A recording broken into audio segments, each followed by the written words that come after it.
las bolillas correspondientes a la segunda parte del programa, comenzando por la bolilla número 9, Poder Ejecutivo, su carácter en el derecho argentino con particular referencia a la reforma de 1994, y luego la figura presidente y vicepresidente, condiciones de elegibilidad del binomio. Bueno, en principio, nuestro sistema constitucional define clásicamente al Poder Ejecutivo como un poder unipersonal. Es decir, la propia Constitución define de que el Poder Ejecutivo Nacional estará a cargo de una persona con el título de Presidente de la República. Esta idea, que ha sido la idea dominante de la doctrina constitucional en relación al Poder Ejecutivo, siempre la ha calificado como un poder unipersonal, es decir, a cargo de una sola autoridad. Este carácter unipersonal se adecuaba además al modelo constitucional clásico decimonónico propuesto por Juan Bautista Alberdi, que justamente marcaba la necesidad de aún dentro de un sistema republicano de un poder ejecutivo fuerte frente a la situación particular en que se encontraba la Argentina en ese momento. Ese carácter unipersonal del poder ejecutivo en un primer momento, antes de la reforma de 1994, fue puesta en cuestión por el doctor Sola, que es un constitucionalista argentino que había afirmado que en la República moderna el presidente compartía su autoridad con los ministros del Poder Ejecutivo Nacional. Después vamos a ver que hay que tener en cuenta de que los ministros del Poder Ejecutivo Nacional, siguiendo el modelo continental europeo, son corresponsables de las decisiones presidenciales, es decir, que no son meros asesores, como es el sistema federal norteamericano, donde no hay ministros, sino hay secretarios, y los secretarios son asesores del presidente, pero toda la responsabilidad de la decisión la tiene el presidente de la República. En nuestro caso, los ministros tienen intervención obligatoria en los decretos suscriptos por el presidente de la República, pero cuyo contenido es aplicable a sus carteras, y a su vez son corresponsables de las decisiones que se adopten. Un ejemplo, para que ustedes tengan un ejemplo de esta situación que no es alejada de la Argentina contemporánea, ha sido, por ejemplo, el juzgamiento de los ministros por la venta de armas a Croacia durante la presidencia de Menem, que luego eran desviadas al Ecuador, cuando la Argentina era garante de la negociación de paz, digamos, ¿no?, entre Ecuador y Perú, por una cuestión limítrofe. Y por lo tanto, no solamente fue llevado a juicio por este desvío de armas el presidente de la República, sino también los ministros que suscribieron los decretos correspondientes, ¿no?, entre ellos ministro de Economía, ministro de Relaciones Exteriores, por ejemplo, ministro de Defensa. Bueno, esa situación, además en el caso particular de Sola, sostiene de que la complejidad del ejercicio de gobierno en este contexto hace que esa especialidad torne a los ministros, digamos, como piezas fundamentales en esa toma de decisiones, ¿no? También se pone como ejemplo cuando fue la famosa ley de convertibilidad, digamos, en un momento de tensión entre el ministro de Economía Cavallo y el presidente Menem, hubo una disputa respecto, digamos, a quién era el padre de la idea, ¿no? Es decir, si había sido iniciativa del ministro o había sido iniciativa del presidente de la República. Entonces, ya en ese momento va a empezar a cuestionarse, al menos desde el punto de vista doctrinario, si es efectivamente unipersonal el presidente, la figura del titular del Poder Ejecutivo Nacional. Estamos viendo la bolilla 9, por la pregunta que me están haciendo. Bueno, el presidente de... Entonces, este es una primera aproximación. Luego en el programa figura una segunda aproximación que tiene que ver con la reforma de 1994. La reforma de 1994 crea una figura que es el jefe de gabinete de ministros. La figura de jefe de gabinete de ministros va a tener un rol, digamos, en la medida en que dos carteras que eran propias y exclusivas del presidente de la República, que es jefe de la Administración Nacional y ejecutor del presupuesto nacional, van a ser funciones que hasta la reforma de 1994 le pertenecían en forma exclusiva al presidente de la República, pero que a partir de la reforma de 1994 es una función compartida con el presidente y el jefe de gabinete de ministros, y le concierne inicialmente al jefe de gabinete de ministros justamente estas dos funciones, como lo vamos a ver más adelante, de ser jefe de la administración pública y de ser el encargado de la recaudación y ejecución del presupuesto nacional. Y por lo tanto ahí comienza a vislumbrarse también la idea de que ya el poder presidencial no es único, sino que es un poder compartido. En este caso, por el presidente de la República y por el jefe de gabinete de ministros, en estos dos aspectos centrales de la labor presidencial, que son ser jefe de la administración pública y estar a cargo de la recaudación y distribución, digamos, de los recursos propios del presupuesto nacional.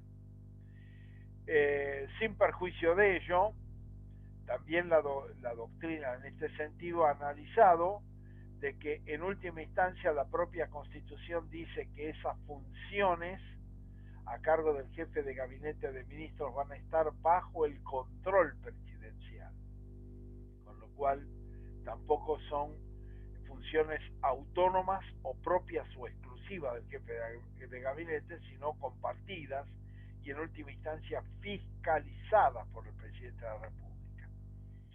El segundo elemento, es decir, este primero marcaría un poco la superioridad del presidente por sobre el jefe de gabinete.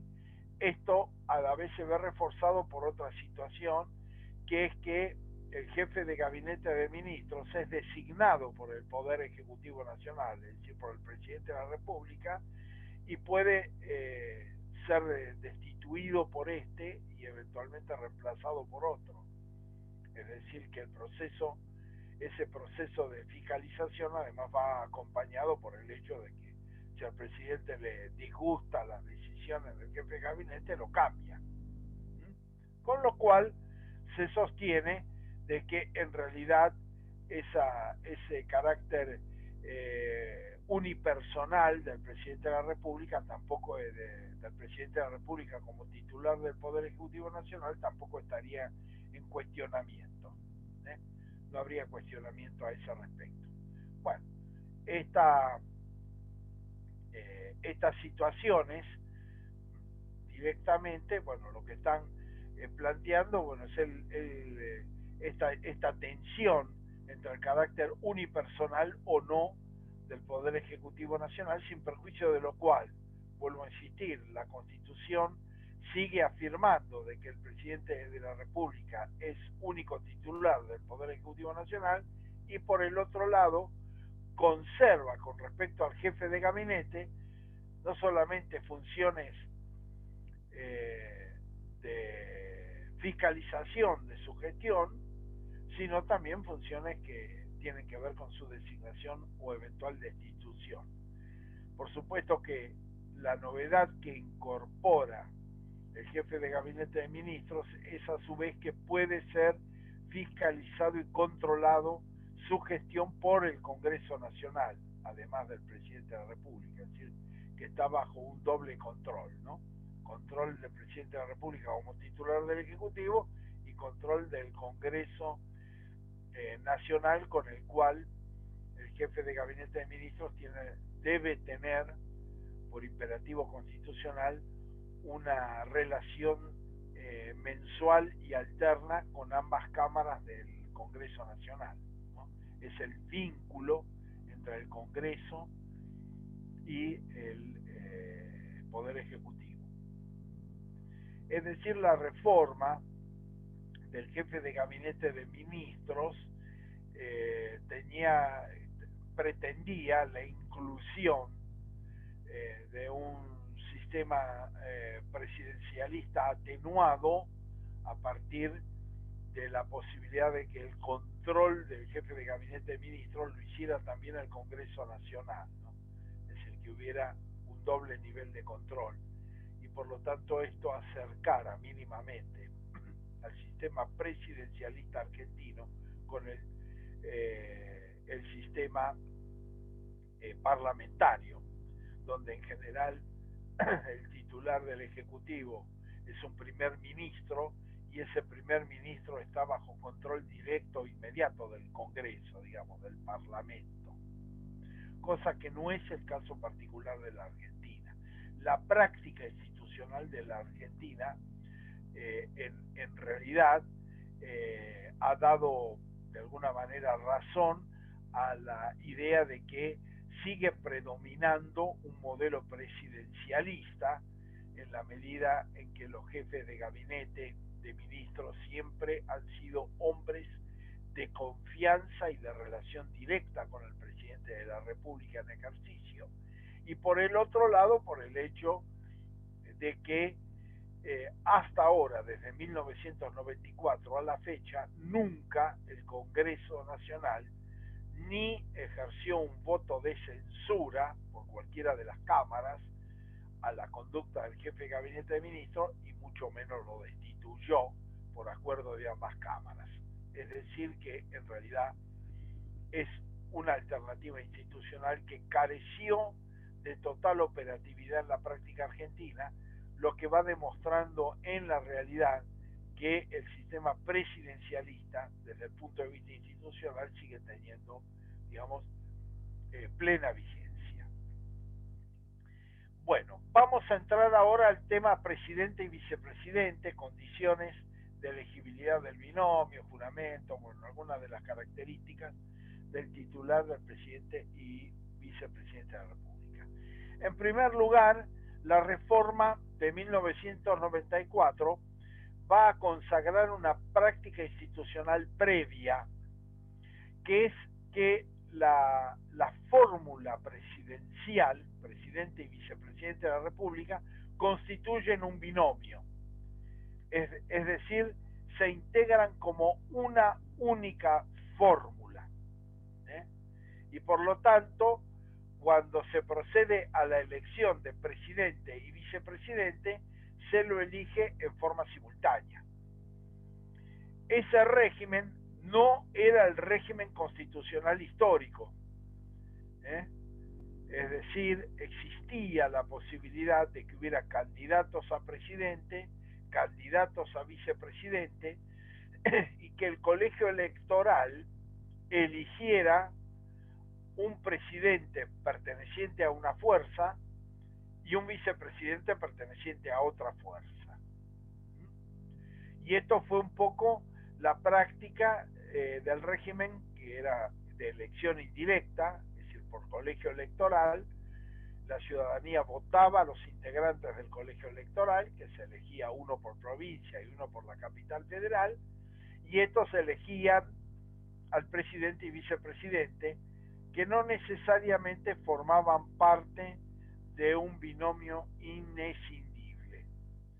Por supuesto que cuando comenzó a implementarse en la Argentina lo que se llama la política de partidos, es decir, la aparición de los partidos políticos, que se va a producir a fines del siglo XIX y se va a fortalecer durante la primera etapa del siglo XX, con la aparición del partido del radicalismo inicialmente, con el Partido Socialista, por ejemplo. Es decir, a partir de ese momento la propuesta de presidente y vice era una propuesta de un binomio sostenida por un partido, y por lo tanto en el colegio electoral, generalmente, como los integrantes del colegio electoral participaban de una fuerza política determinada, terminaban votando, digamos, a los candidatos del binomio. Pero no había ningún impedimento constitucional de que eventualmente se eligiera un presidente de un partido y otro de otro partido, y que eventualmente los integrantes del colegio electoral modificaran su voto no siguiendo la voluntad partidaria del partido que los había colocado en ese lugar, de miembros del colegio electoral. Si bien eso no ha sido la práctica en la Argentina, es decir, que la elección siempre ha sido en general del binomio, es decir, del binomio de presidente y vicepresidente de la República, a partir de la consolidación de la llamada política de partidos políticos, lo cierto es que constitucionalmente la alternativa a ello era admisible. Es decir, que el colegio electoral eligiera un presidente de un partido y un vicepresidente de otro. Porque a su vez, en el colegio electoral estaban actuando de forma individual, es decir, la Constitución no los colocaba en representación de un partido, que era el que tenían porque es el que lo había propuesto como candidato para ser elegido, pero no los colocaba como voceros de un partido, sino como integrantes individuales y personales de un colegio electoral. Por lo tanto, podían votar en conciencia. Esto se modificó con la reforma de 1994, porque la Constitución habla de binomio y por lo tanto se elige el binomio. Además, esto se reforzó por el hecho de que se pasó de la elección indirecta por colegio electoral a la elección directa por el electorado. Y por lo tanto, el electorado vota al binomio. Y dentro de las posibilidades de división de la boleta electoral, no existe la posibilidad de que el elector vote a presidente a un candidato y vote a vice a otro. Tiene que votar el binomio. Vota a ambos candidatos. Por lo tanto, esta práctica institucional que se va a consolidar con la llamada política de partidos políticos va a quedar definitivamente consagrada con la denominación de la fórmula presidencial como binomio en la reforma constitucional de 1994. ¿Cuáles son las condiciones para ser presidente de la República? Bueno, y vicepresidente de la República. Bueno, en principio ser de nacionalidad argentina, nativa o por opción. Es decir, existe la posibilidad de que un nativo por opción sea candidato a presidente y vicepresidente de la República. Este criterio se mantuvo con la reforma constitucional de 1994. La posibilidad de que los nativos por opción puedan ser candidatos a presidente y vicepresidente de la República surgió sobre todo en la etapa de la organización nacional de la mitad del siglo XIX, es decir, en 1852-1853, muchos de los que participaron activamente del proceso de organización constitucional fueron exiliados del rosismo. Entonces la idea era que los hijos de los exiliados del rosismo que optaran por la nacionalidad argentina, aún nacidos en el extranjero, pudieran ser candidatos a presidente. Ese era el motivo, la razón por la cual se incluye a los nativos, a los nacionales por opción. Por supuesto que no existen, digamos, los argentinos naturalizados no pueden ser candidatos a presidente, así que el extranjero que adquiere la nacionalidad argentina en nuestro territorio. Solamente el nativo, el que nació en la Argentina, o el que es nacional por opción, es decir, hijo de argentinos que nace en el exterior. Y el motivo es ese, aunque en realidad en la práctica institucional argentina nunca se dio esta situación. Nunca fue candidato ni elegido presidente o vicepresidente alguien que fuera argentino por opción. Pero la idea del argentino por opción es esa, y también de algún modo históricamente quedó actualizada esa opción, sobre todo en relación al tema de los exiliados durante la última dictadura militar entre 1976 y 1983, que de algún modo también mantuvo un grado de vigencia de esta regla. La otra que mantenía nuestra constitución histórica y que se eliminó con la reforma de 1994 es la pertenencia al culto católico apostólico romano. Esta pertenencia fue eliminada como requisito y sobre todo se eliminó sobre la base de que la razón de ser de la exigencia de pertenecer al culto estaba vinculada con la obligación de sostenimiento del culto católico apostólico romano que debe hacer el gobierno federal. Por lo tanto, se entendía que era justamente la pertenencia al culto lo que garantizaba ese sostenimiento. Por eso estaba incorporado ese requisito en la Constitución Nacional para ser presidente de la República y vicepresidente. Ahora bien, hubo un hecho previo a la reforma que fue la candidatura a presidente de la República de Carlos Saúl Menem. Carlos Saúl Menem no pertenecía al culto católico apostólico romano. Para ser candidato a presidente se bautizó en ese culto católico apostólico romano para cumplir el requisito, con lo cual quedaba en evidencia de que se trataba de un mero requisito formal que además ya con anterioridad se acreditaba por el solo acto de bautismo, es decir, de ingreso a la Grey Católica, pero que no exigía de ningún modo el ejercicio efectivo del culto. Y por lo tanto eso evidenció que se trataba de una formalidad sin razón práctica alguna, y además el hecho de que Carlos Saúl Menem no perteneciera al culto católico apostólico romano no iba a significar que no iba a sostener ese culto conforme lo dispone el artículo 2. Pero a mediados del siglo XIX, la puja entre el culto católico apostólico romano y el protestantismo era muy fuerte, y evidentemente se entendía que la posibilidad de que un protestante asumiera la presidencia de la República podía constituir un óbice o un impedimento al cumplimiento de la Constitución misma, ¿no?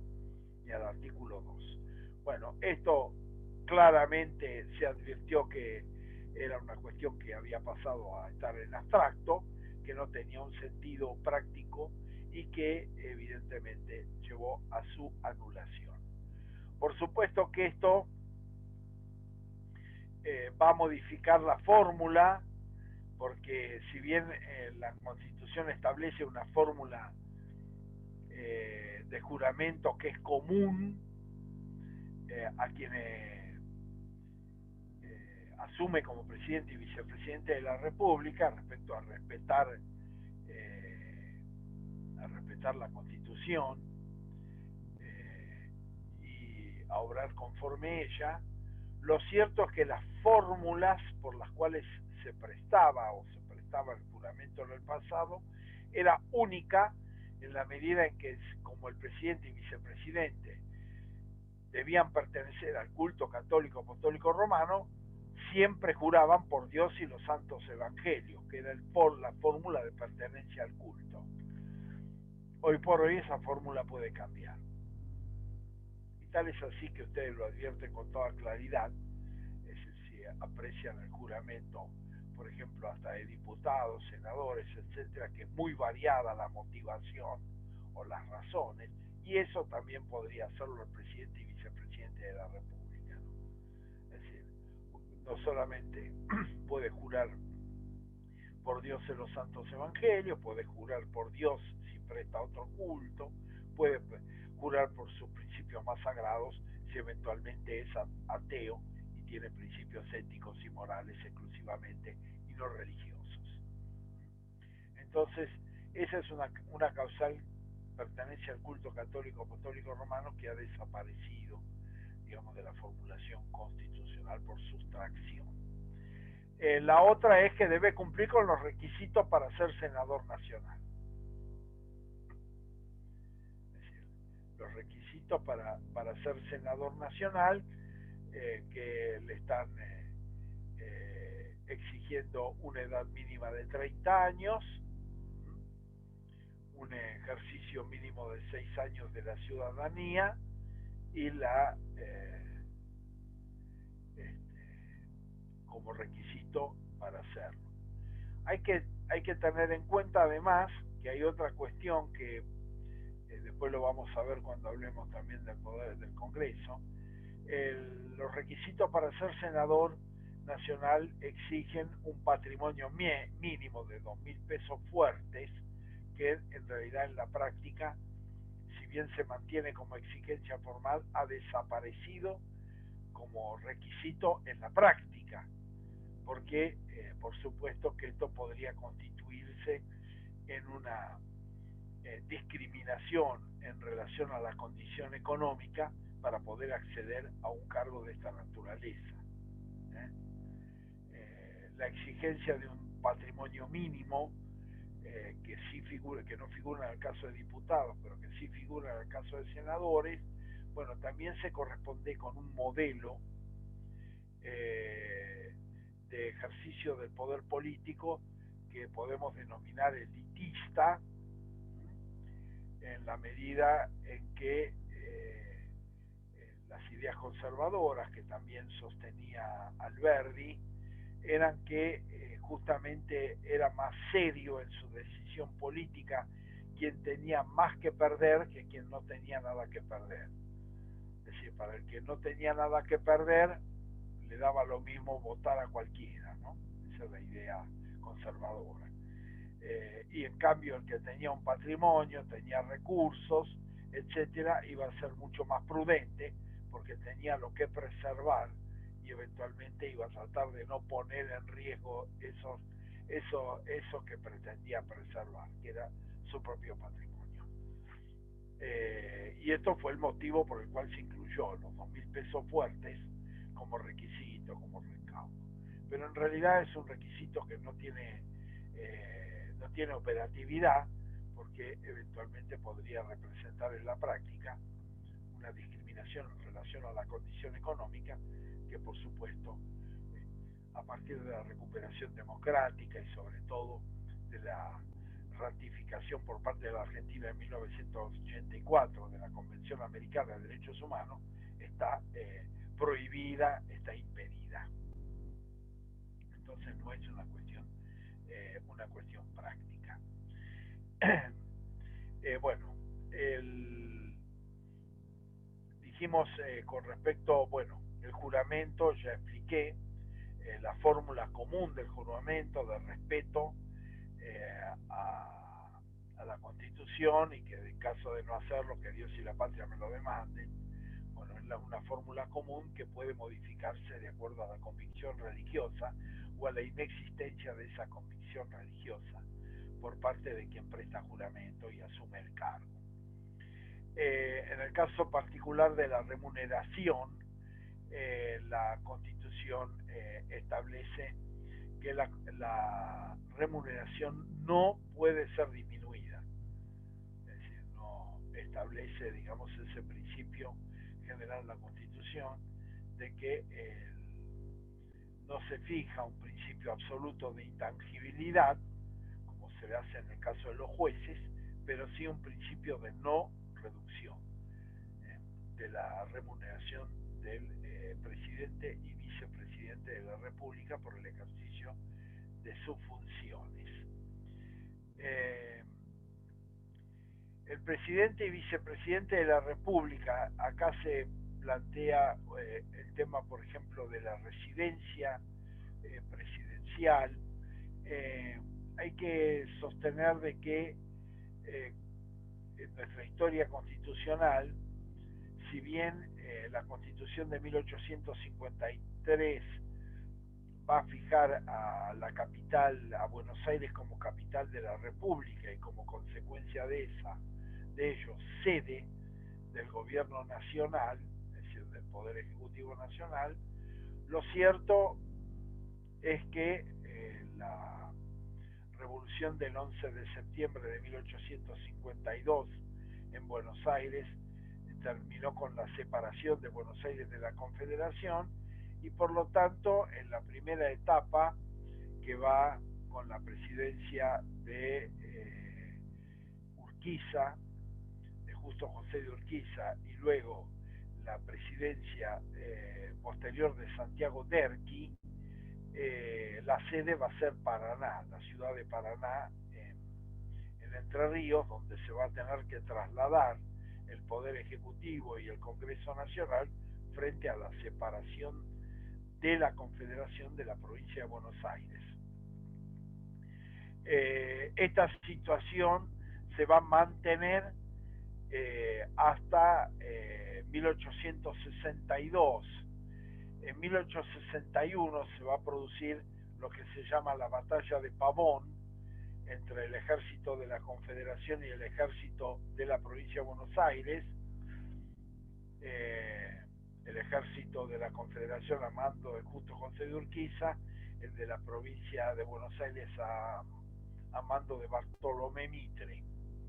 Y esa batalla, que es la batalla de Pavón, va a concluir con el abandono del campo de batalla por el ejército de la Confederación, y por lo tanto va a dar el triunfo al ejército de la provincia al mando de Bartolomé Mitre. Como consecuencia de esa situación, Derqui renuncia, y Bartolomé Mitre, radicado en la ciudad de Buenos Aires, va a asumir en forma provisoria el ejercicio del Poder Ejecutivo Nacional, y finalmente en 1862 va a ser elegido presidente de la República. En ese momento, al ser elegido presidente de la República, Mitre va a procurar, por un lado, federalizar toda la provincia de Buenos Aires, transformar a toda la provincia en territorio federal y en capital de la República, tentativa que va a fracasar, pero lo que va a obtener de la legislatura provincial es la posibilidad de que el gobierno federal resida en la ciudad de Buenos Aires.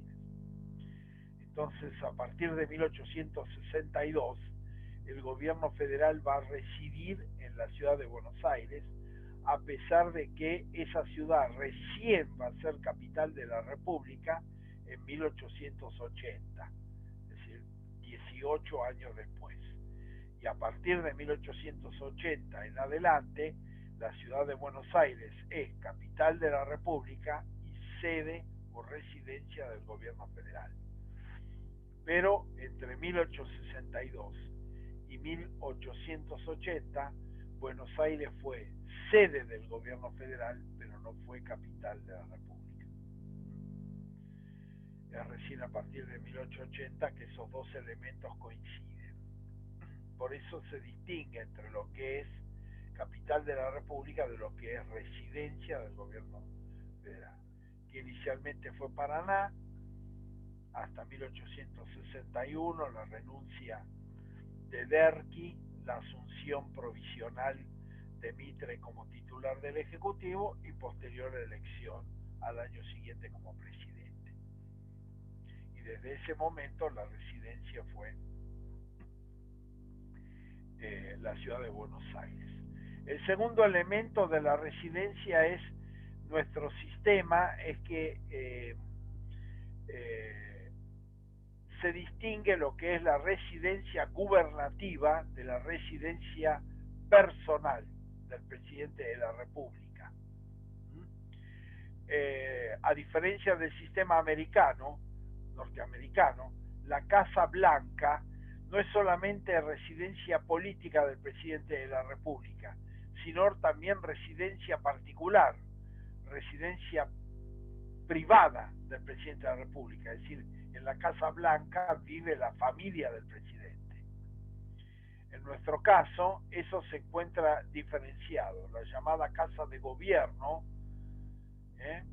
de la calle Balcarce 50, es sede del gobierno y por lo tanto del presidente. Ahí reside el presidente como titular del Poder Ejecutivo Nacional, aunque la residencia particular, a partir de 1958 en adelante, está en la localidad de Olivos, en la provincia de Buenos Aires.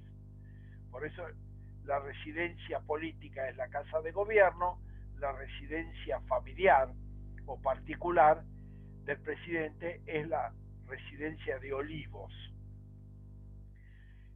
Antes de 1958 y sobre todo hasta 1955, la residencia del presidente y la residencia política y personal del presidente estaban en la propia capital de la República.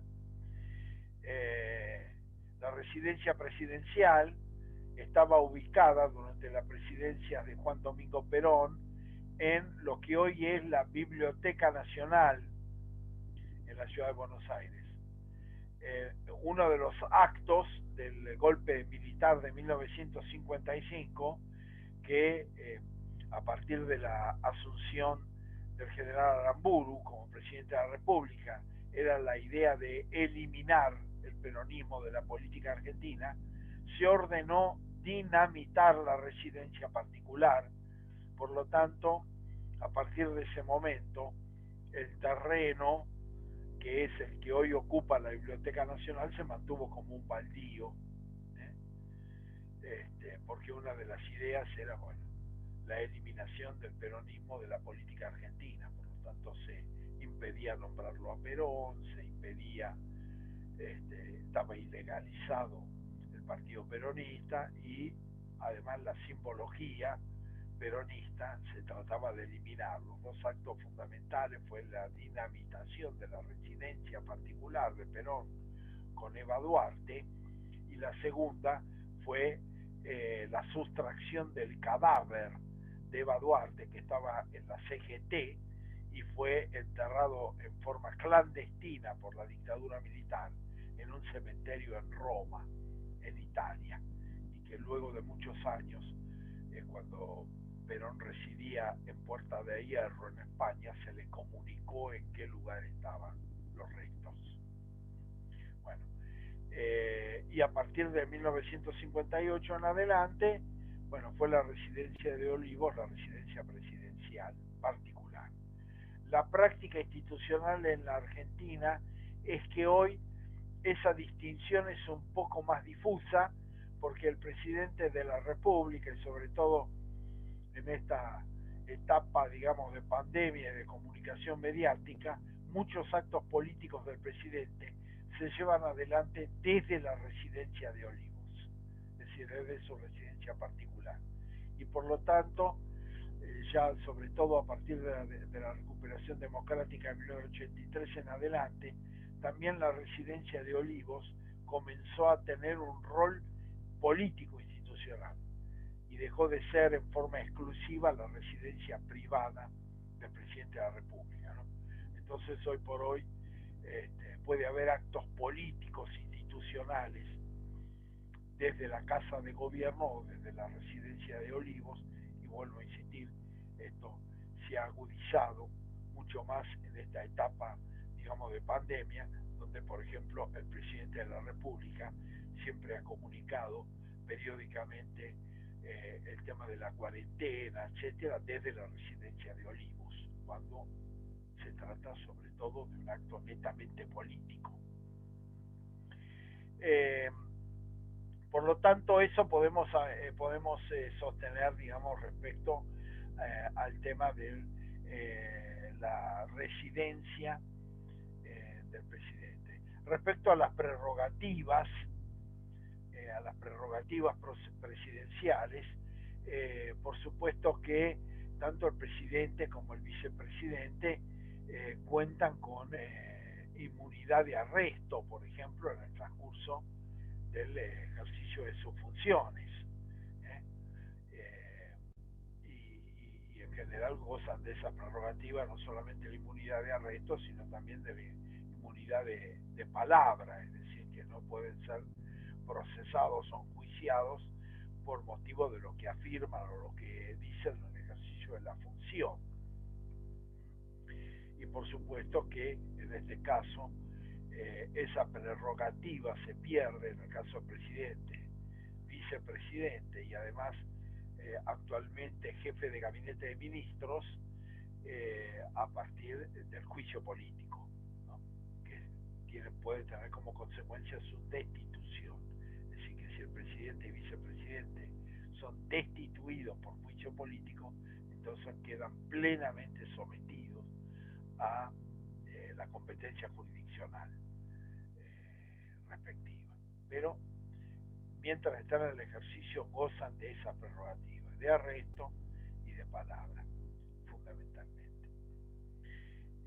Con respecto al tema de la duración, nuestra constitución histórica establecía una duración de 6 años en el ejercicio presidencial, con la posibilidad de una reelección alternativa, es decir, había que dejar pasar un periodo para poder volver a ser reelecto.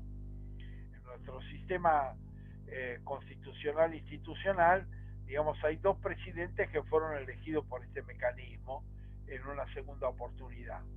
El primero de ellos fue Julio Argentino Roca, que en realidad en la práctica dejó pasar varios periodos, porque asumió en 1880 hasta 1886 y luego va a asumir la presidencia en 1904, es decir, que va a pasar unos cuantos años, porque a la vez, bueno, Julio Argentino Roca ha sido el presidente más joven de la Argentina, es decir, fue presidente de la República con 37 años de edad, ¿no? Y es el presidente de la República más joven, por lo tanto, después de varios periodos fue nuevamente reelecto como presidente de la República. El segundo, que fue reelecto dejando pasar un periodo, fue Hipólito Yrigoyen, que va a ser elegido inicialmente 1916-1922 y luego 1928, pero va a ser derrocado por el golpe militar de 1930. En cambio, la reelección de Juan Domingo Perón en 1952 se va a deber a la Constitución reformada de 1949, que establecía mandato de 4 años y reelección indefinida, es decir, la posibilidad de ser reelecto en forma indefinida. Pero dentro del régimen constitucional histórico, estos son los dos presidentes que han sido elegidos de esta misma forma, ¿no? Hipólito Yrigoyen y Julio Argentino Roca. La Constitución establece, con la reforma de 1994, una duración de 4 años, es decir, la duración es de 4 años, con la posibilidad de una reelección inmediata, es decir, por otros 4 años más, y otra reelección alternativa.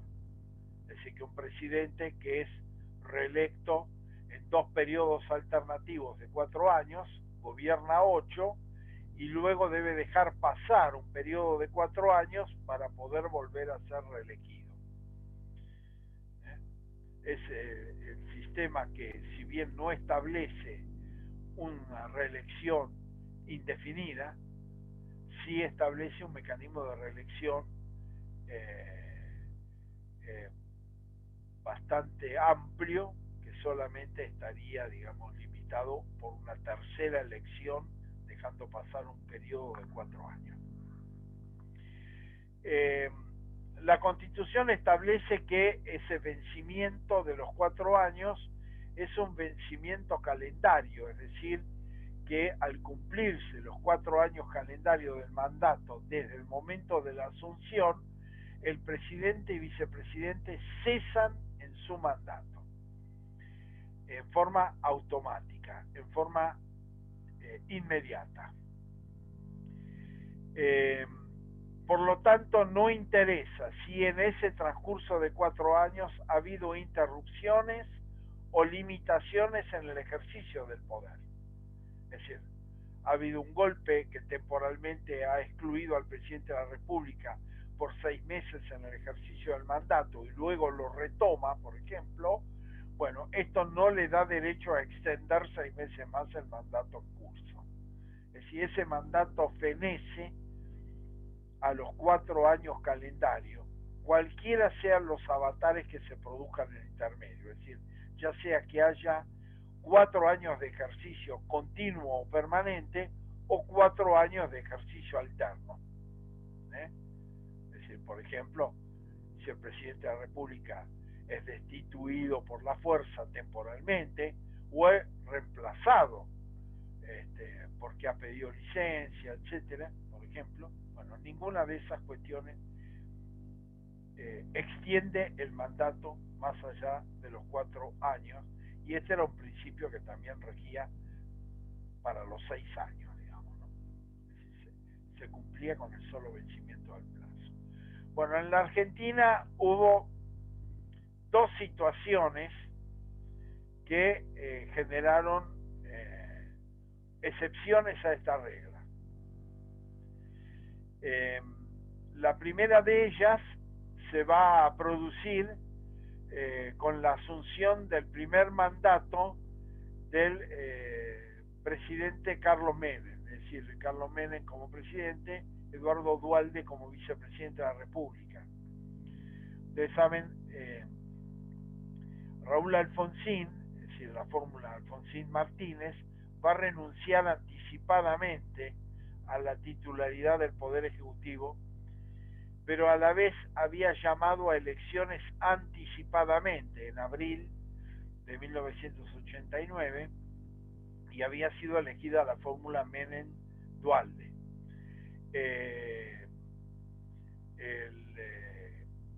El 8 de julio de 1989, Alfonsín Martínez presenta la renuncia, y frente a esa renuncia había 2 posibilidades constitucionales. Una que en forma inmediata asumiera la fórmula ganadora, es decir, Menem-Duhalde, la presidencia de la República. La segunda es que Carlos Menem asumiera transitoriamente la titularidad del Poder Ejecutivo por aplicación de la ley de acefalía presidencial y vicepresidencial, que permite que un gobernador de provincia pueda ser electo presidente provisional. Y Carlos Menem era hasta ese momento gobernador de la provincia de La Rioja. Institucionalmente se optó por la primeras alternativas, es decir, que Menem Duhalde asumieron directamente el 9 de julio de 1989 la presidencia de la República. Esto generaba una dificultad. Esta dificultad, piensen ustedes que asume con 6 años de mandato, ¿no? Estamos hablando de la Constitución histórica y por lo tanto su mandato vencía en 1995. Esto generaba una discontinuidad entre la elección presidencial. ¿Por qué? Porque los 6 años se cumplían el 9 de julio de 1995 y la renovación parcial de la Cámara de Diputados y de la Cámara de Senadores, que se producía el 10 de diciembre, porque a partir de 1983 en adelante la fecha de asunción era el 10 de diciembre del presidente, del vice y de la renovación y del Congreso, ¿no? Ya sea la primera elección o las renovaciones parciales posteriores. Para subsanar esta situación, va a haber la Convención Constituyente de 1994 va a aprobar una cláusula transitoria por la cual va a fijar 2 pautas, una vinculada con la duración de ese mandato, va a decir que ese mandato va a fenecer el 10 de diciembre de 1995, es decir, va a extender excepcionalmente por 6 meses más ese mandato, de julio a diciembre. Es decir, del 9 de julio de 1995, que es cuando debía fenecer, al 10 de diciembre de 1995. Y otra cláusula interpretativa que va a incorporar la convención es que, habilitada ya la reelección, en 1995 estaba habilitada la reelección, la Convención Constituyente va a decir que el mandato en curso es el mandato en ejercicio, es decir, que el presidente Menem solamente podía optar por una reelección inmediata exclusivamente. Esa aclaración también se efectuó porque hubo una experiencia institucional anterior, que fue la reforma de la Constitución de la provincia de Córdoba, que permitió que el gobernador Angelos fuese elegido por 3 periodos consecutivos, en principio. ¿Por qué? Porque fue elegido gobernador de Córdoba en 1983, inicialmente, y por lo tanto era su mandato como gobernador, su primer mandato. En el primer mandato se reforma la Constitución de Córdoba, que establece la posibilidad de reelección por 2 periodos continuados, y entonces la jurisprudencia, la justicia interpretó que eso le daba derecho a 2 periodos más, es decir, por la nueva Constitución. Para evitar esa alternativa, es decir, que Menem dijera, bueno, yo fui elegido por la vieja Constitución en el 89, pero ahora en el 95 soy elegido por la nueva y tengo 2 periodos.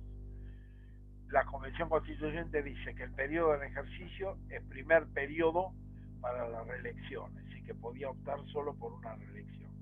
Muy bien. Esas 2 cuestiones se van a aclarar y por lo tanto va a ser la primera excepción al mandato de 4 años.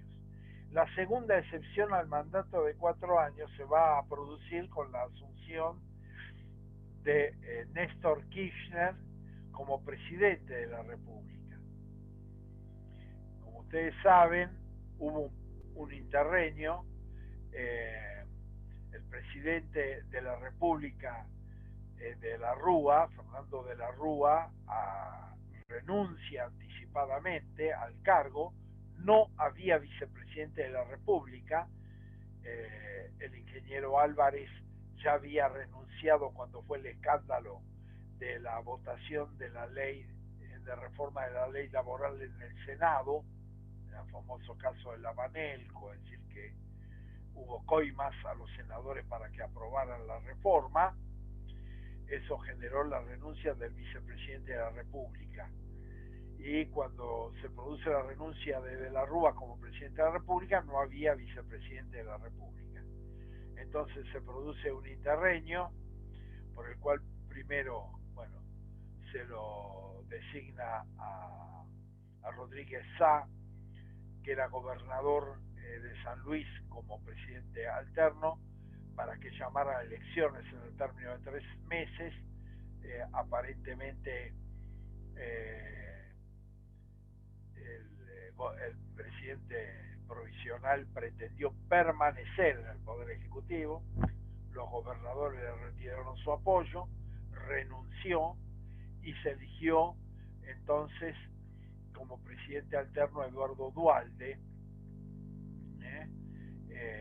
y Eduardo Duhalde era elegido para cumplir el mandato de la Rúa por el Congreso Nacional, ¿no? Que la ley de acefalía le permite al Congreso elegir, y el elegido tiene que ser gobernador de provincia, diputado nacional o senador nacional, y Eduardo Duhalde en ese momento era senador nacional por la provincia de Buenos Aires. Ahora, ¿qué pasa? Eduardo Duhalde no cumple el mandato de la Rúa, sino que dice que se va a retirar antes, es decir, el 25 de mayo del 2003. En vez de irse el 10 de diciembre del 2003, afirma de que el 25 de mayo del 2003 se va a retirar. Eso generó la necesidad de elecciones anticipadas.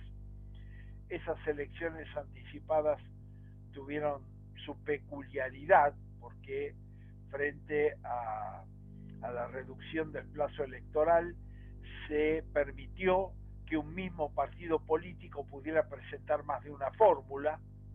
Entonces el peronismo presentó 3 fórmulas, que fue la de Rodríguez Sá por un lado, la de Carlos Menem por otro, y la de Néstor Kirchner por otro. Y como consecuencia de eso se produce la elección, y la fórmula que obtiene mayor cantidad de votos es la de Menem, la de Carlos Menem, y en segundo lugar la de Kirchner. Pero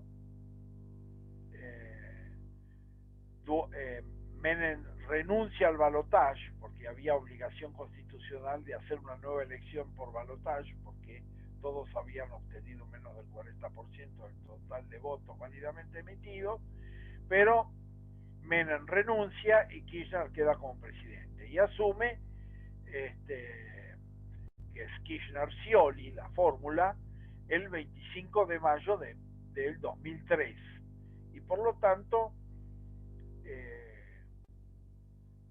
gobierna, digamos, con el Congreso de composición anterior hasta el 10 de diciembre de ese año. Por una ley del Congreso, ese mandato también va a ser prorrogado hasta el mes de diciembre del 2007. Va a haber una segunda prórroga del mandato por vía excepcional, pero ya esta vez no por medio de la Convención Constituyente, sino por una ley del Congreso Nacional, que a fin de unificar la renovación parlamentaria y la renovación presidencial coincidieran en la fecha, y se fijara la fecha del 10 de diciembre del 2007. Entonces esas son 2 experiencias institucionales de la Argentina por la cual este plazo indefectible y que vence de puro derecho de los 4 años o de los 6 años en la Constitución histórica sufrió excepciones. Y esto con respecto al tema de la duración. La cesación del mandato, bueno, la cesación se produce por el vencimiento del plazo de los 4 años en la actual Constitución, o por la destitución del presidente o vicepresidente de la República por juicio político, o por pedido de, digamos, de licencia definitiva por el presidente de la República o vicepresidente por razones de salud otorgada, por ejemplo, por razones de salud otorgada o por incapacidad otorgada por el Congreso de la Nación. Es decir, pueden darse esas situaciones de lo que se llaman situaciones de cese normal, 4 años y sustitución por elecciones, o cese anormal, que se puede dar por el fallecimiento del presidente y vicepresidente de la República, por licencia definitiva del presidente o vicepresidente de la República como consecuencia de así otorgada por el Congreso de la Nación, o en el caso de ser destituido por juicio político el presidente y vicepresidente de la República. Es decir, esas son las formas de acefalía, lo que llaman la acefalía permanente en estos últimos 3 casos, ¿no? El transcurso del tiempo es el cese normal o habitual, constitucionalmente previsto.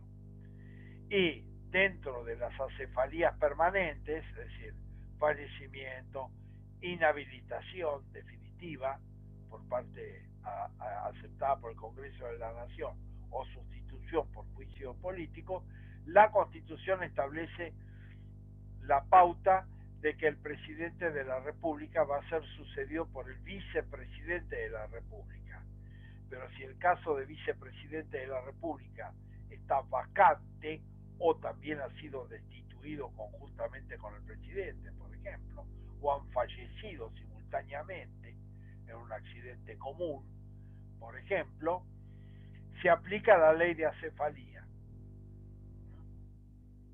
Entonces, esa ley de acefalía establece que asume el cargo el presidente alterno del Senado, y frente a la vacancia del presidente alterno del Senado, el presidente de la Cámara de Diputados, y frente a la vacancia de la Cámara de Diputados, el presidente de la Corte Suprema de Justicia de la Nación, que este presidente provisional debe convocar al Congreso Nacional para que el Congreso Nacional elija entre un gobernador de provincia, un senador nacional o un diputado nacional, al funcionario que va a ocupar el cargo de presidente de la República, y de acuerdo al periodo en el cual se produce esta acefalía, el Congreso puede eventualmente fijar un plazo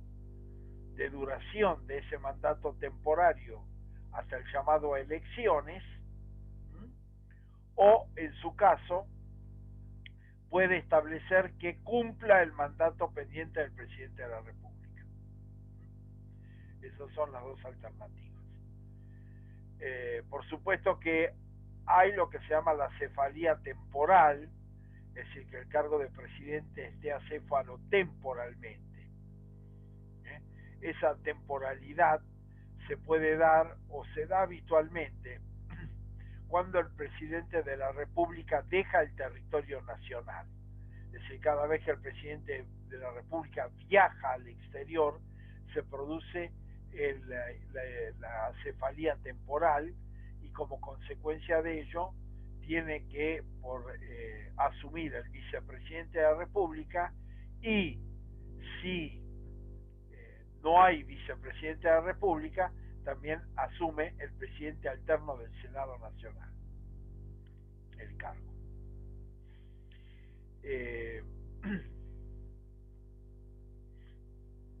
En el caso particular, digamos, de la cesación en términos normales, bueno, cumplimiento del plazo es el llamado a elecciones. Por otro lado, la elección de presidente y vicepresidente de la República se ha modificado. Nuestro sistema de constitución histórica era indirecto, es decir, se elegía un colegio electoral, es decir, el electorado votaba integrantes de un colegio electoral, ese colegio electoral se reunía en cada una de las provincias, es decir, cada provincia elegía un colegio electoral y la capital federal también. Y si un binomio obtenía mayoría absoluta en esos determinados colegios electorales, bueno, era consagrado en forma directa presidente y vicepresidente de la República, que es lo que sucedió en el caso de Alfonsín Martínez o la primera presidencia de Menem Duhalde, ¿no? Es decir, fueron elegidos en forma indirecta, pero obtuvieron mayoría absoluta propia en los colegios electorales y fueron consagrados en forma directa presidente y vicepresidente de la República. Si no logran estas mayorías en el colegio electoral, insisto en que los integrantes del colegio electoral actúan a título personal y por lo tanto un integrante del colegio electoral que llega al colegio ungido como candidato, propuesto como candidato para el Partido Radical, dentro de nuestro régimen constitucional clásico podía cambiar su voto y votar a presidente y vice peronista, porque no había constitucionalmente una obligación de lealtad al partido político que lo había consagrado integrante del colegio electoral. Es decir, que ese colegio electoral tenía amplitud de criterios respecto a la elección. Vuelvo a insistir con esto. Si bien en la práctica política siempre se había impuesto la disciplina partidaria, pero podía darse la situación de que aún si ningún partido político tuviera mayoría absoluta en el colegio electoral, por acuerdo entre integrantes del colegio electoral terminara por mayoría ungido un determinado candidato. Y esto era posible, aunque no tuviera la mayoría de votos. Esta situación se dio, no a nivel nacional, pero se dio para la elección de senador de la provincia de la capital federal, porque la Constitución establecía que también los senadores de la capital iban a ser elegidos por colegio electoral. Y en una elección en la cual el radicalismo fue primera minoría y Fernando de la Rúa era el candidato radical a la senaduría nacional por la capital federal. En general, después el colegio electoral, por acuerdo entre peronistas y los conservadores y la nueva fuerza, la fuerza de Alzogaray, terminaron consagrando un senador del peronismo, que fue Vaca. Es decir, ¿por qué? Porque el colegio electoral no estaba obligado. Entonces dejaron al radicalismo, que había obtenido el mayor número de votos, pero que estaba en minoría, sin la candidatura, sin la representación. Bueno, ¿qué pasa a nivel presidencial si los colegios electorales no logran una mayoría? No hay acuerdo en los colegios electorales. Es decir, no logran propia mayoría o no hay acuerdo entre las fuerzas integrantes de los distintos colegios electorales para crear una mayoría absoluta de votos que determine la consagración de una fórmula. El caso pasa al Congreso Nacional y es el Congreso Nacional que va a elegir al presidente y vicepresidente de la República, en principio entre los dos más votados en los colegios electorales. Si hay empate en el segundo lugar, es decir, hay uno que sale primero y dos que salen segundo, esa votación va a ser entre los tres más votados. Si hay empate entre todos en el primer lugar, uno en el primer lugar, dos en el primer lugar o más en el primer lugar, entre todos los que están en el primer lugar. Pero en principio, si hay una mayoría, alguien que tiene más cantidad de votos y un segundo que obtiene menos y un tercero que obtiene menos, bueno, se entre los dos más votados. Pero puede por vía excepcional votarse a más de dos. porque o hay 3 que empatan en el primer lugar, o hay uno que obtiene el primer lugar y hay 2 o más que empatan en el segundo. Hay que elegir entre todos ellos. En general, cuando son más de 2, se hace una primera elección, y si ningún candidato obtiene la mayoría absoluta del total de votos de la Cámara de Senadores y de la Cámara de Diputados, que están reunidos en la Asamblea Legislativa, es decir, están todos en el mismo recinto y votan por única vez, es decir, votan todos juntos en la Asamblea Legislativa. Si ninguno obtiene, se va a una segunda votación.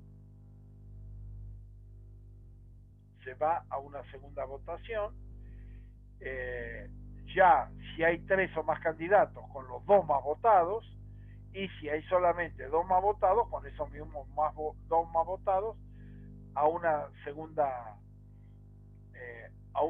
elección para obtener una mayoría. Si eventualmente en esa segunda votación hay un empate entre los 2 más votados, se va a una tercera elección, y si el empate se sostiene, decide el presidente del Senado, es decir, por regla, el vicepresidente en ejercicio. Esas eran las alternativas. Entonces, siempre era un sistema indirecto en el cual o lo elegía el colegio electoral, o a falta de mayorías propias en el colegio electoral, el Congreso de la Nación. A partir de 1994 la elección es directa, a simple pluralidad de votos válidamente emitidos, aunque con el régimen de balotage, que establece entonces pisos mínimos para poder ser consagrado presidente y vicepresidente de la República. En el caso de la Constitución Nacional, hay que obtener más del 45% del total de votos válidamente emitidos. Es decir, una fórmula presidencial que obtiene el 45,5% del total de votos válidamente emitidos es consagrado presidente y vicepresidente de la República.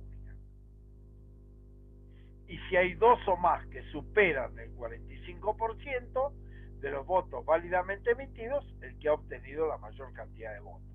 Es decir, si uno obtuvo el 48 y otro obtuvo el 47, bueno, gana el que obtuvo 48% de los votos. Si se ha obtenido entre el 40 y el 45% del total de votos válidamente emitidos, juega la diferencia con el segundo. Si entre el primero y el segundo hay una diferencia superior al 10% del total de votos válidamente emitidos, es decir, uno obtiene el 43% de los votos y el otro obtiene el 32% de los votos, se consagra la fórmula que obtuvo el mayor número de votos. Si la diferencia es menor al 10%, es decir, uno obtiene el 43% y el otro obtiene el 35%, entonces hay balotaje entre los 2 más votados. Si ninguno de los candidatos supera el 40% del total de votos válidamente emitidos, se va a balotaje entre los 2 más votados. Ese es el sistema de elección, con balotaje. La diferencia es que nuestro sistema constitucional reformado en 1994 establece un régimen de balotaje que no exige la mayoría absoluta del total de votos, es decir, más del 50% del total de votos válidamente emitidos para ser consagrado presidente. Basta superar la barrera del 45%. Entre el 40 y el 45 la diferencia con el segundo. Si es más del 10%, entonces se consagra aún ese presidente que obtuvo entre el 40 y el 45. Si la diferencia es menos del 10%, se va a balotaje entre esos dos candidatos más votados. Finalmente, si todos los candidatos obtienen menos del 40%, se va a balotaje entre los dos más votados que estuvieron por debajo del 40% del total de votos emitidos.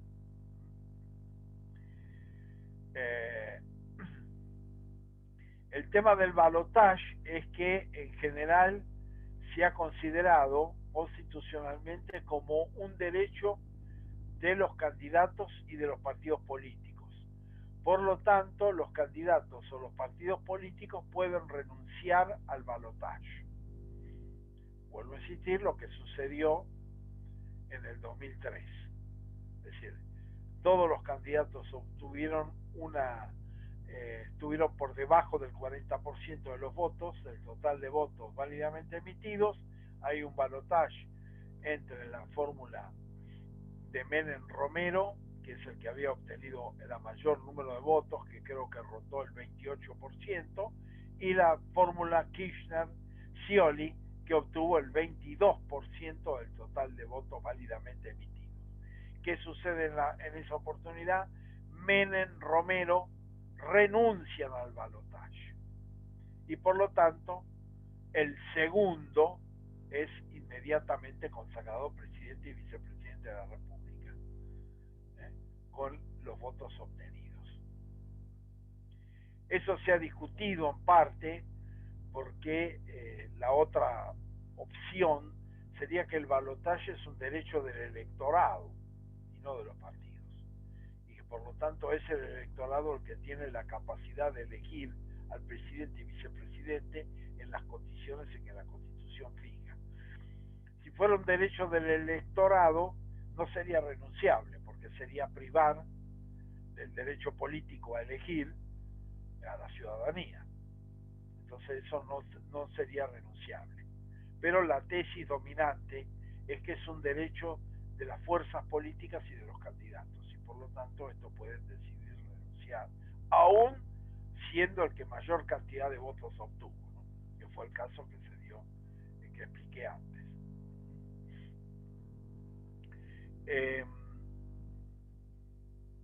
Esto tiene que ver con el sistema, digamos, de cuáles son los sistemas de elección del presidente y vicepresidente de la República.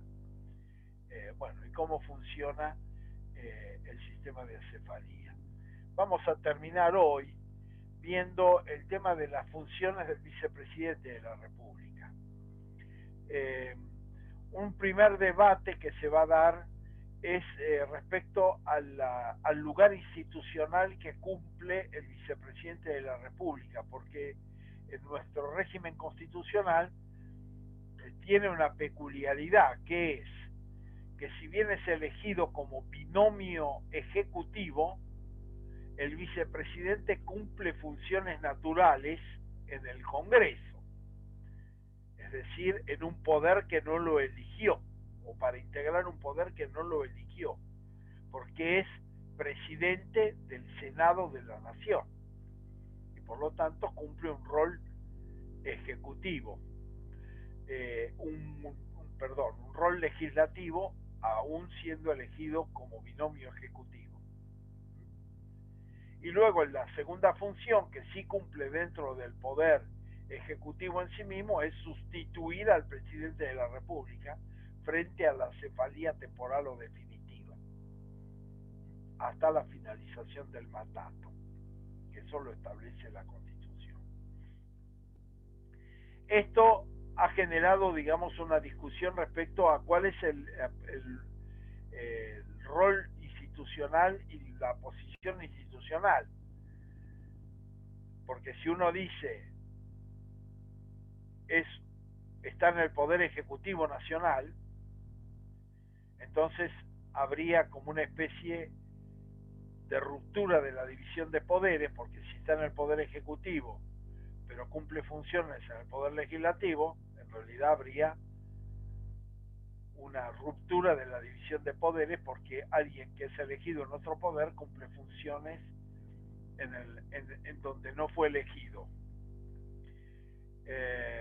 Y Y entonces ahí apareció, digamos, la mayoría lo ubicaba, por supuesto, en binomio presidencial y por lo tanto dentro del Poder Ejecutivo Nacional como figura, pero en realidad la posición que de alguna manera fue adquiriendo cada vez más cuerpo en la doctrina constitucional por iniciativa de Vidal Campos es lo que se llama órgano extrapoderes, es decir, un órgano que está por fuera de los tres poderes del Estado y que por lo tanto el vicepresidente forma parte del legislativo cuando está en la presidencia del Senado o forma parte del Ejecutivo cuando sustituye al presidente de la República, pero no puede simultáneamente ejercer ambas funciones, es decir, no puede ser presidente alterno y a su vez presidente alterno en el Poder Ejecutivo y a su vez ser presidente natural del Senado.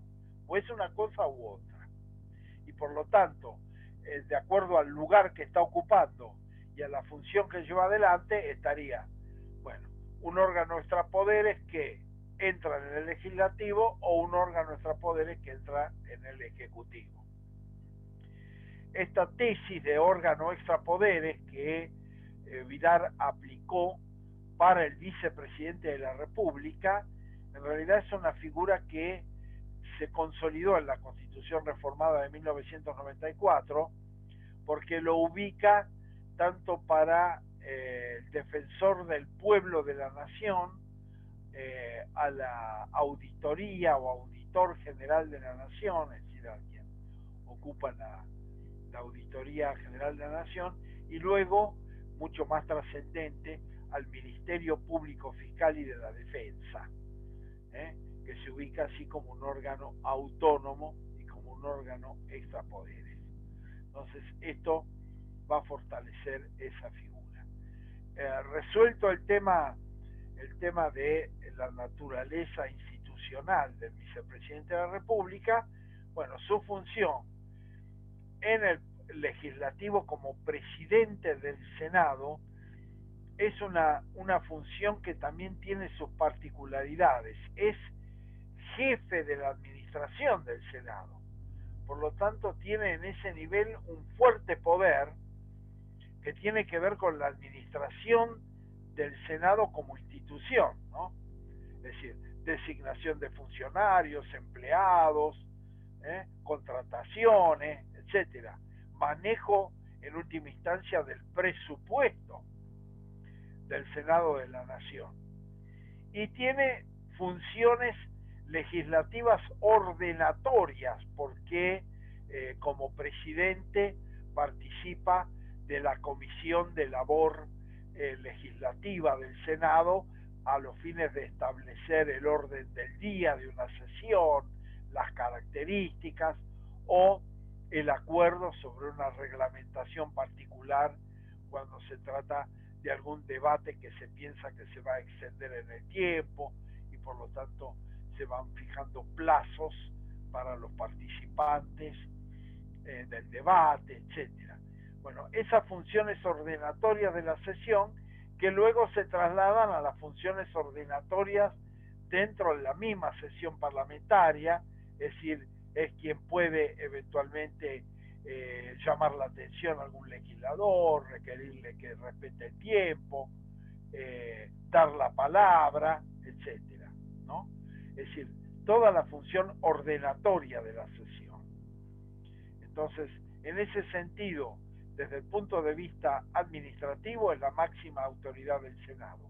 Y desde el punto de vista legislativo, tiene las funciones ordenatorias previas, si participa de la comisión de labor parlamentaria para fijar el orden del día y qué es lo que se va a debatir y de qué manera, y por el otro lado, ordenatorias de la sesión en sí mismo, ¿no? Otorgar la palabra, mantener el orden de la sesión, no solamente el orden entre los legisladores, sino si hay la presencia de público. Bueno, todo eso le corresponde al presidente del Senado. Ahora bien, tiene una función legislativa excepcional. Esa función legislativa excepcional es el voto de desempate. Es decir, si eventualmente hay un voto de empate en la Cámara de Senadores, la atribución del desempate la tiene el presidente de la Cámara. Es decir, es la única oportunidad en que el presidente del Senado tiene una labor legislativa propia y particular. Es la única manera en que interviene en los casos de empate. Ahora, este rol, digamos, se ejerce en forma alternativa con la posibilidad de ser presidente de la República en ejercicio, a través de la cefalía temporal, que vuelvo a insistir, se da en general cuando el presidente de la República sale del territorio nacional, va en visita a un tercer estado. Entonces inmediatamente esto sucede, la transferencia del poder sucede en Ezeiza generalmente, ya sea cuando el presidente parte como cuando el presidente arriba, es decir, la transferencia se produce en esa oportunidad. Y por supuesto que como vicepresidente de la República en ejercicio de la presidencia de la República tiene todas las facultades y atribuciones del presidente de la República, ¿no es cierto?, en el ejercicio de funciones, por el tiempo en que la cefalía temporal dure. Por ejemplo, si el presidente se va por 5 días al exterior a hacer una visita oficial, bueno, durante esos 5 días. Si el presidente ha pedido una licencia porque tiene que operarse, etcétera, un tratamiento de salud, y pide unos días de licencia, bueno, esos días de licencia van a ser ocupados por el vicepresidente de la República. Si la cefalía es definitiva porque el presidente falleció, porque el presidente fue sustituido por juicio político, o porque el presidente fue licenciado por incapacidad en forma definitiva por el Congreso Nacional, entonces en esos casos el vicepresidente asume el mandato presidencial por el total del mandato pendiente, es decir, por el total del periodo pendiente. Esa es la función que cumple en el Poder Ejecutivo.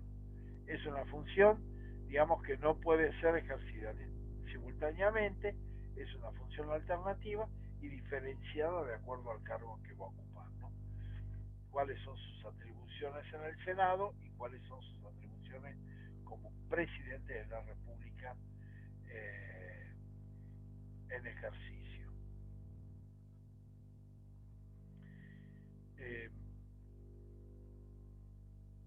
Y se asumen las funciones de presidencia en la cefalía. ¿Quién ejerce la función de presidencia? Bueno, en el caso de que funcione el Senado elige sus propias autoridades, elige sus autoridades por las cuales está el presidente del Senado, que es el vicepresidente de la República, pero después está lo que se llama el presidente segundo, el presidente tercero, vicepresidente primero, vicepresidente segundo, etcétera, etcétera.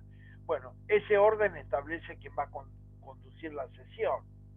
Es decir, si el presidente, porque eso se da en distintas situaciones, no se da solamente, por ejemplo, puede ser en estas llamadas sesiones maratónicas, donde se está, quién sabe, 10, 12 o 15 horas en sesiones, y bueno, el presidente como titular se cansa, quiere tomarse un descanso, y deja entonces en quien le sigue en el orden de mando la conducción de la sesión, ¿no es cierto? Eso se puede dar también en esas circunstancias.